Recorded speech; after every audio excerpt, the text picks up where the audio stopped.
I continued my research as a private enterprise in the basement of the hospital where I had a little do-it-yourself shop. Some of the things that I made seemed to be worthwhile. The 20th century brought about many new advances in revolutionary medicine. Penicillin was developed, the polio vaccine saved thousands of lives, and safety became a priority. New medicine strived to create healthier citizens and bigger profits. Dr. Homer Stryker used his skills as a physician to accomplish something greater than profit.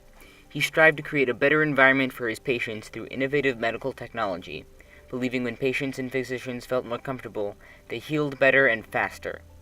Dr. Stryker's understanding and humble personality left a lasting legacy on the lives of his patients and community. The Stryker company he developed has led the world of medical technology into the future and had created a multi-billion-dollar legacy, allowing his grandchildren to practice world-changing philanthropy.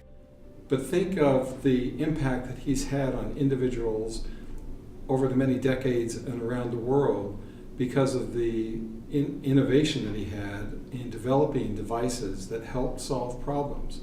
And that's really what he did in medicine. He helped solve problems that met the needs of the patients that he was caring for, and now helping to solve problems of patients that a lot of physicians are caring for. So a lot of people might look at his legacy as being the worldwide corporation or being the economic impact in Southwest Michigan, but I think it really comes down to the thousands and thousands of patients that he's had an impact on improving their health through the things that he's done. As a farm boy from rural Athens, Michigan, born in 1894, Homer Stryker found interest in tinkering and working with his hands. Coming of age during World War I, Stryker enlisted to fight on the front lines. He served as an infantryman, also taking care to help write death certificates for fallen soldiers, creating a lifelong passion for calligraphy, a trait for which he was known and admired. After witnessing the death and destruction of the First World War, Stryker set out to improve lives by becoming a physician. Working as a teacher to pay for medical school, Stryker spent the next several years working in private practices. As one of the only doctors in the area, he was often called upon to make midnight visits, occasionally working for 40 hours straight.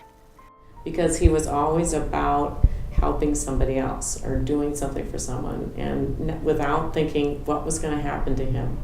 And I think when you put that out in the world, that's what you will get back. And so when he starts as a doctor inventing some of these things that he was doing, as he called them, as gadgets, and he always talked about tinkering and those kinds of things. It was all about what was going to be best for the patient, and what were they going to get.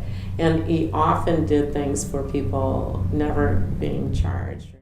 As a physician, Dr. Stryker focused on his patients, finding new ways to improve their experiences as well as the treatment they received. The outbreak of World War II called for new medical technologies. It forced innovation to help the thousands who were injured in battle every day.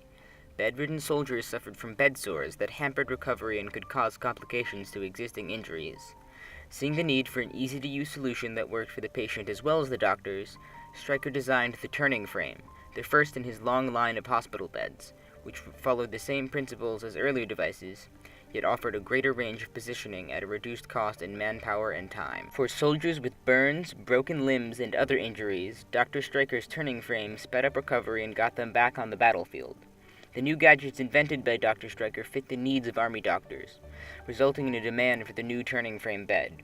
With the help of 2 assistants and his wife, Mary Jane, the doctor manufactured the frames for the military. When the war ended, he found a demand for his invention remained, motivating Dr. Stryker to form the Orthopedic Frame Company. This local business would go on to become the multinational giant known as the Stryker Corporation. As America settled into the post-war boom, Dr. Stryker found himself tasked with keeping busy hours at the hospital, raising a family, and maintaining a company. Stryker observed that one of the largest obstacles that his patients faced was the removal of the plaster casts. Casts had to be unwrapped, a laborious process involving chemicals that would often take several days. He could see that this was a difficult process for patients to endure, especially at the end of a long treatment. Late in 1947, Dr. Stryker patented his oscillating cast cutter, which was designed to cut through hard cast quickly without damaging the flesh underneath. Designed to help doctors help their patients more effectively, the saw proved a great success. Variations of this device are still in use today, a testament to the quality behind all of Dr. Stryker's ideas. Of the many devices that Dr. Stryker invented, perhaps the most recognizable is the circo-electric bed, patented in 1958. Essentially an updated and modernized version of the original turning frame, the circo-electric bed kept the patient immobile while still offering a wide range of adjustments, being used for burn victims, quadriplegics, and trauma patients. Dr. Stryker was predominantly a doctor, not a businessman. Under the management of Dr. Stryker and his son Lee, the Stryker Corporation was successful, but it wasn't until 1977, when outsider John Brown became president of the company, that it truly became a driving force in its field.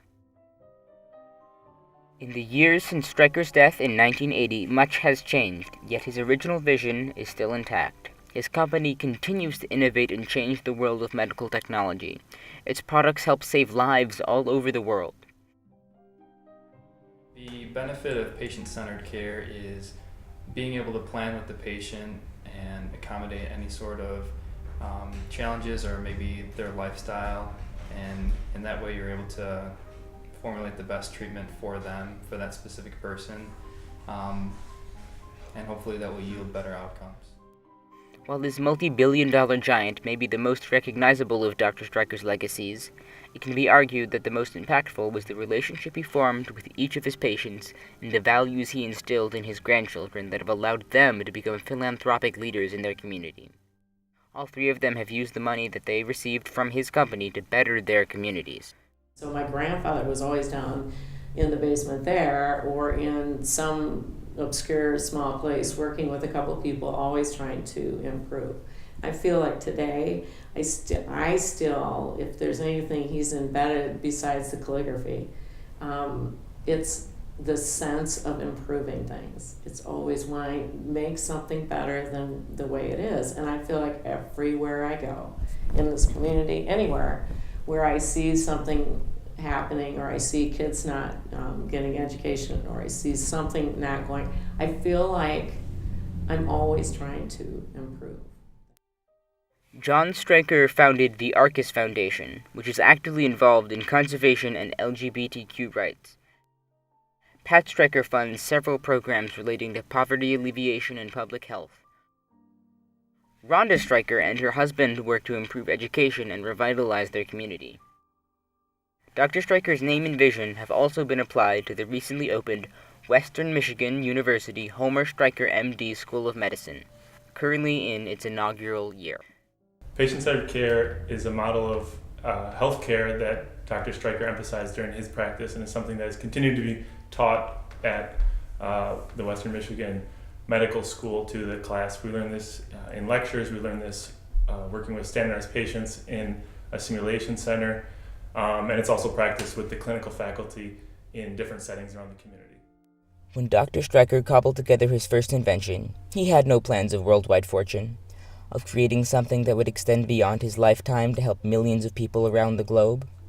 Dr. Stryker simply wanted to help his patients, the people in his community that he cared for every day. With his simple values of focusing on the needs of the patients and the surgical tools he developed to help them, Dr. Homer Stryker led the healthcare industry into the 21st century. These simple ideas have helped his descendants impact the world outside of hospital beds and surgical equipment, to philanthropically change their communities in more ways than just healthcare. Stryker's innovative ideas and simple values have left a lasting legacy on both the medical community and the world.